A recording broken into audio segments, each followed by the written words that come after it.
సీతాపతిం రఘుకులాన్వయరత్నదీపం ఆజానుబాహుకరవిందదలాయతాక్షం రామం రామం వినాశకరం నిశాచర వినాశకరం నమామి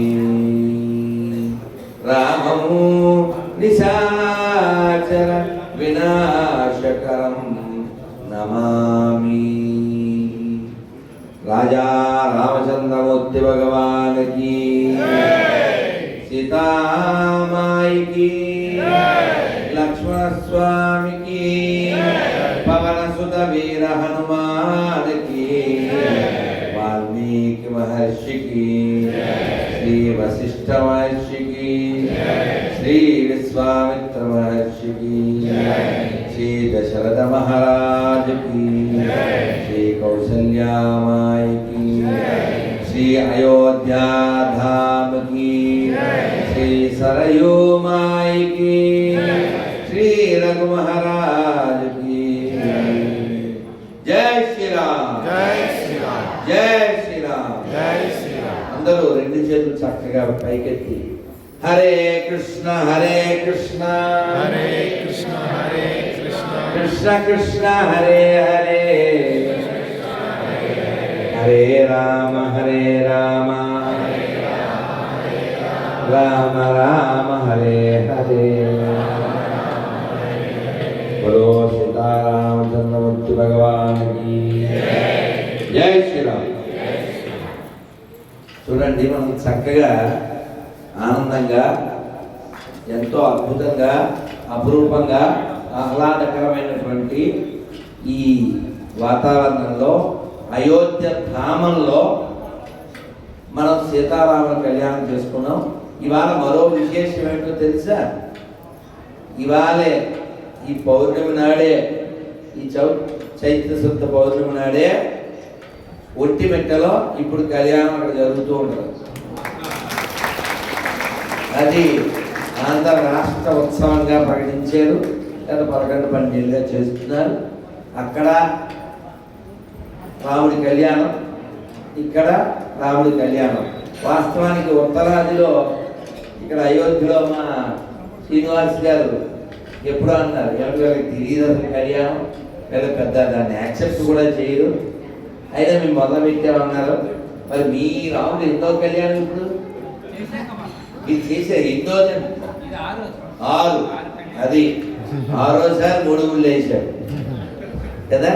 అయితే విషయం నన్ను అలర్ట్ చేయకండి. శ్రీప్రసాద్, మనం రాముడి నుంచి ఏం నేర్చుకోవాలో మనకు తెలుసు, వింటున్నాం, ఎన్నో ఏళ్ళుగా వింటూనే ఉన్నాం. సీతాదేవి నుంచి ఏం నేర్చుకోవాలి మనం వింటున్నాం, కానీ చాలా వరకు నేర్చుకోకపోవడం వలన, ఓర్చుకోకపోవడం వలన, మన అవగుణాలను మార్చుకోకపోవడం వలన, కొన్ని మంచి గుణాలు చేర్చుకోకపోవడం వలన, కొన్ని మంచి గుణాలు కూర్చుకోవడం మానేయడం వలన చాలా కుటుంబాలు పాడైపోతున్నాయి.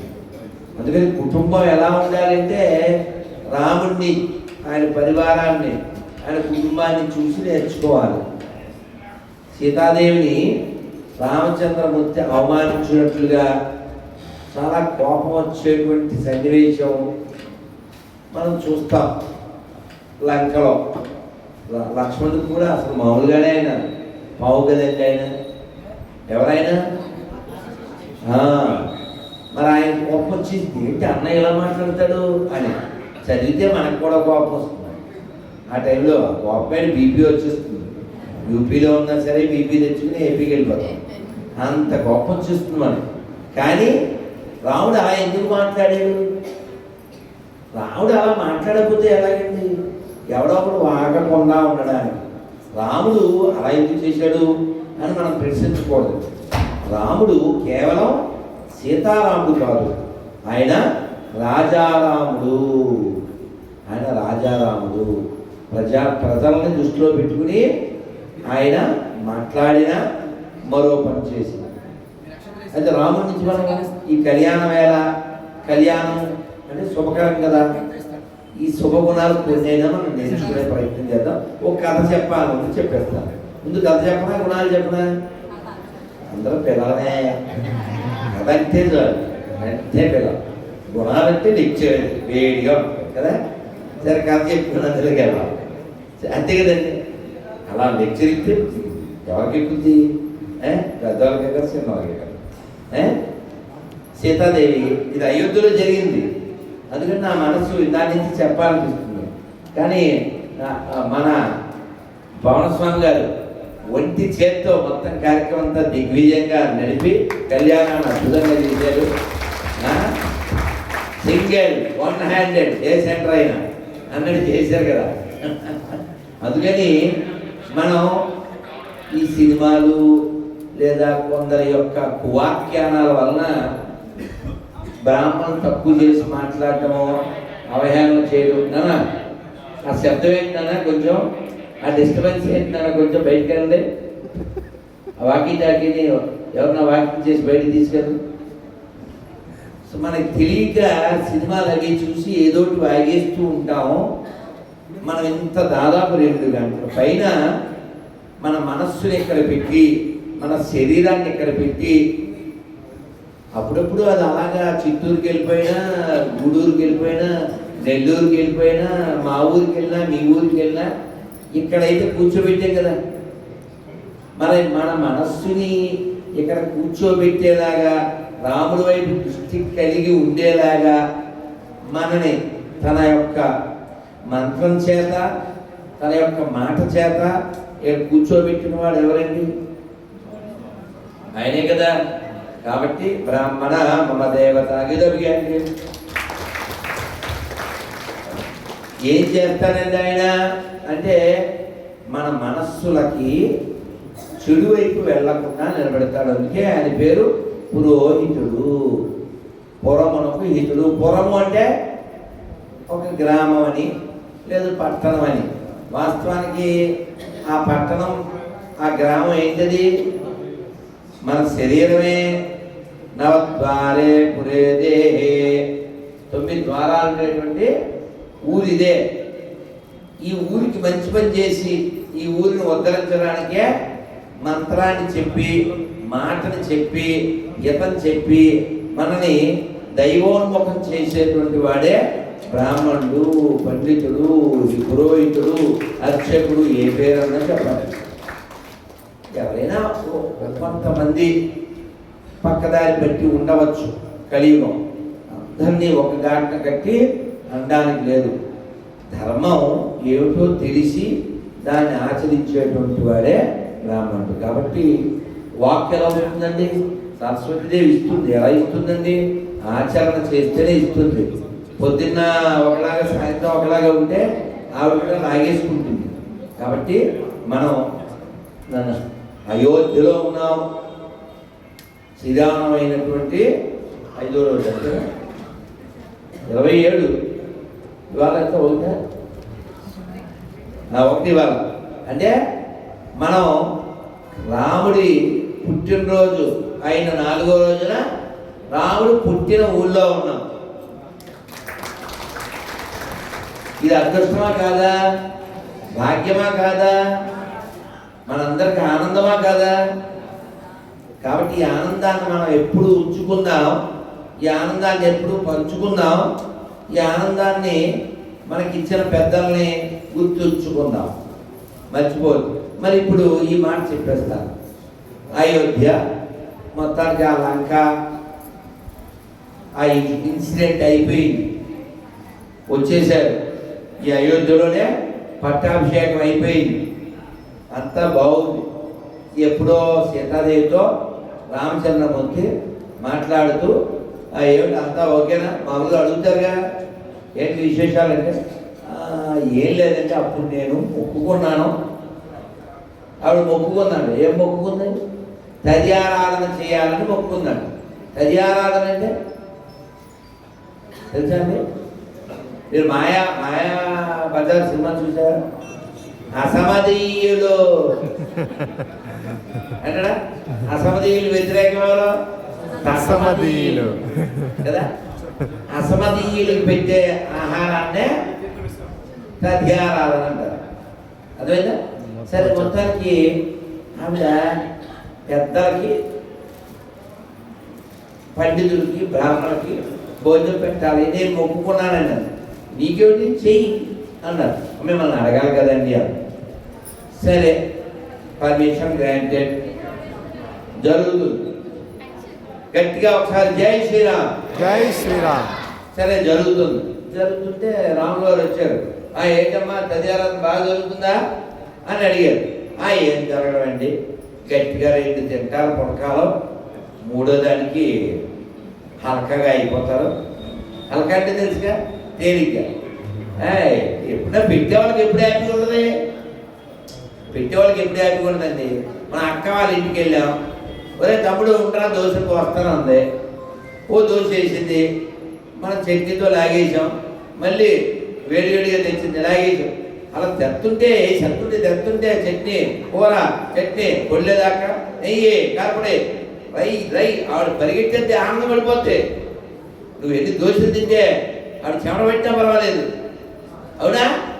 కరెంటు పోతే దీపం పెట్టి దోశలు వేసేది మా తమ్ముడు తింటున్నాడు. ఆవిడ సంతోషం అండి అది. కొందరు తిట్టడం ఆనందం, కొందరు పెట్టడం ఆనందం కదా. ఈ లోకంలో ఎవరు ఎక్కువ ఉన్నారో నాకు తెలియదు, కానీ అక్కలైతే మాత్రం పెట్టే రకాలు. ఏ అక్కైనా సరే, ఎంత ఎక్కువ ఉన్న అక్కైనా సరే, అక్క అయితే పెడుతుందండి. అక్క పెద్దదండి. అయితే ఈ సీతాదేవాన్ని ఏంటంటే ఎవరిని తింటేనా కారణం, కానీ ఊరికే 2-3 పుడకాలు తిని వెళ్ళిపోతారు వీళ్ళు. అంటే బాగా తినేవాళ్ళు ఉంటే బాగుంటుంది. అయితే వాడు పిలుస్తాను ఒక ఆయన్ని అన్నారు. ఎవరు పిలిచారు? హనుమంతుడంట. హనుమానమే, హనుమాన్ కాదు. సముద్రాన్ని తాగాడు ఒక ఆయన, ఎవరు?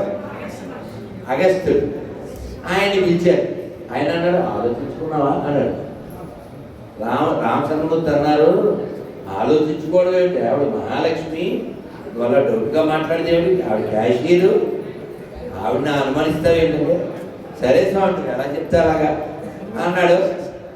భోజనాలు ఏమ్మా రెడీ అంటే, ఆ పిండి కలిపి పెట్టానండి, మీరు రాగానే చేద్దామని అంటే. సరే కూర్చున్నారు.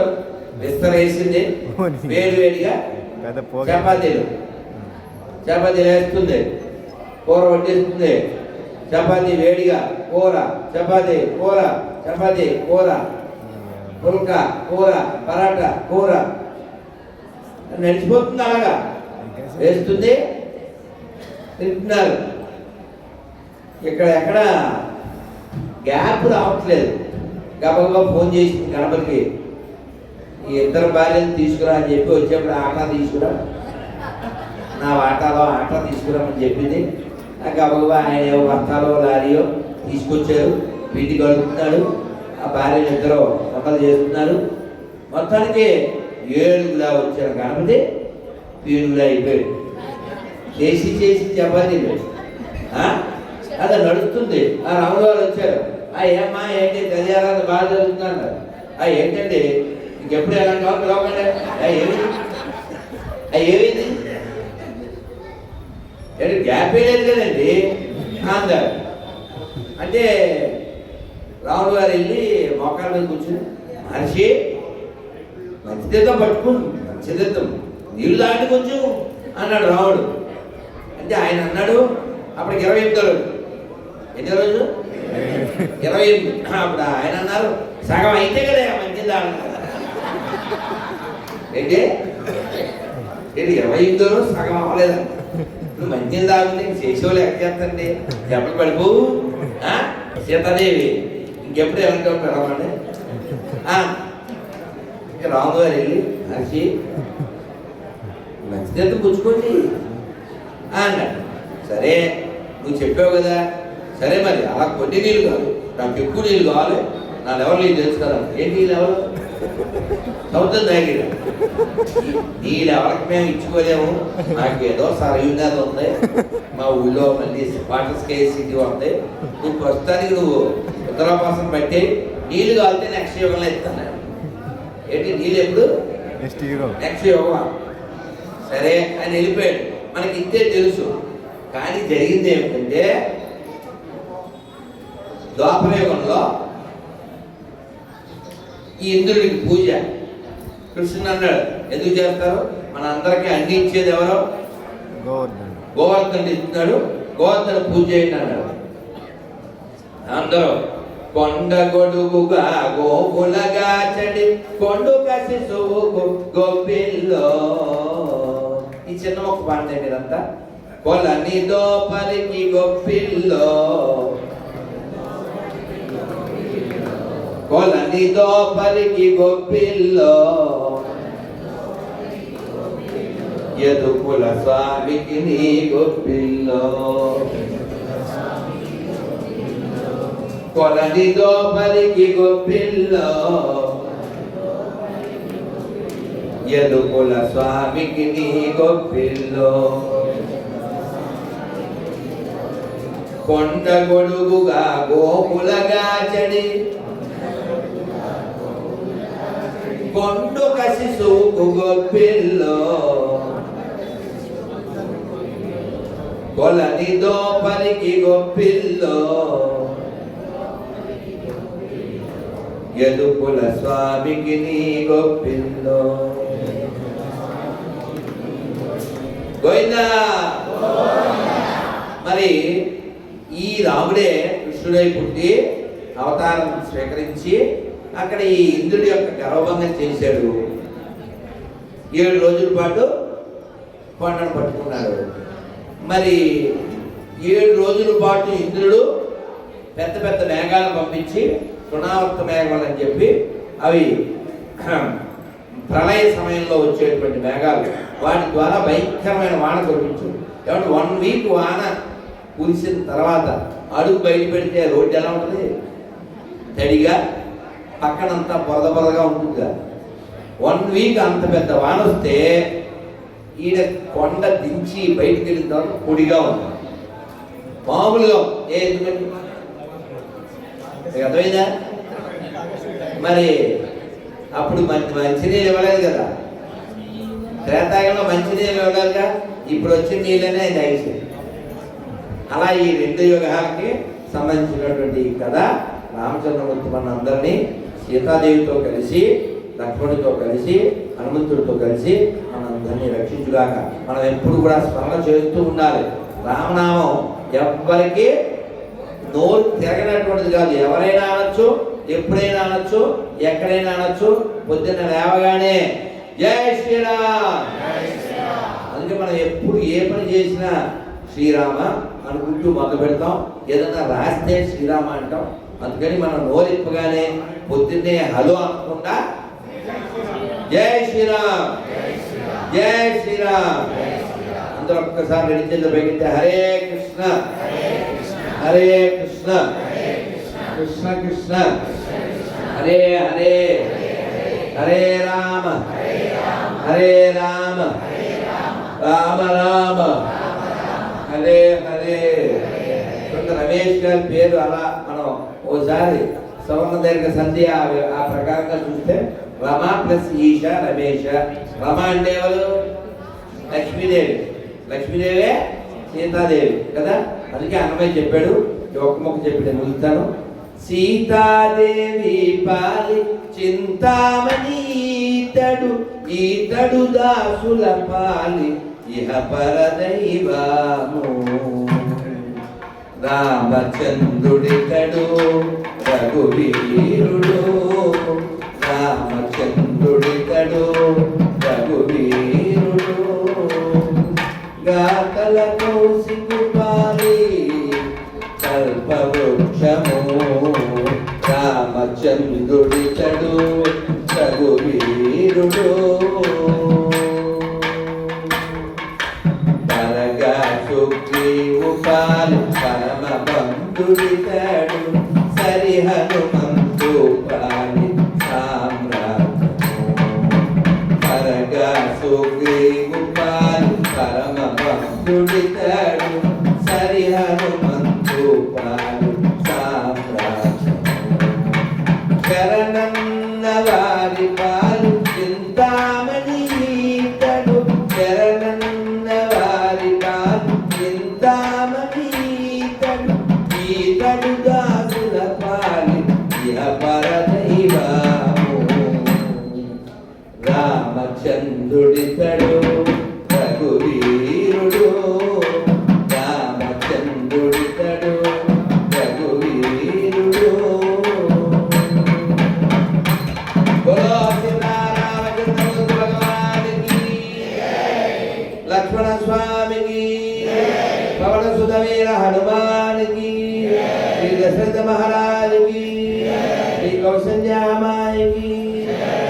सुखदेव महाराज की, श्री अयोध्या धाम की, श्री सरयू माई की, श्री वाल्मीकि महर्षि की, नमः पार्वती पतये, हर हर महादेव।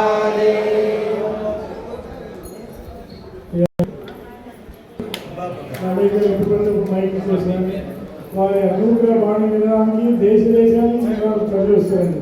మరి ఎప్పుడు సమయం ఆస్ట్రేలియా ఎంబాసిడర్ వారిని ఇన్వైట్ చేశారండి. అలాంటి గురువు మన మధ్యలో ఉన్నందుకు మనం నిజంగా కృతజ్ఞతలు కర్తవ్యం వారి సంఘాలు వారి మనతో ఇద్దరు ట్రైన్ వాడుతుంది. వారి బుల్లెట్ కూడా వెళ్ళిపోతారు, సైకిల్ కూడా వెళ్ళిపోతారు. అలాంటి సాధనతో కూడా మనం చాలా సపోర్ట్ చేశాం. కార్యక్రమంలో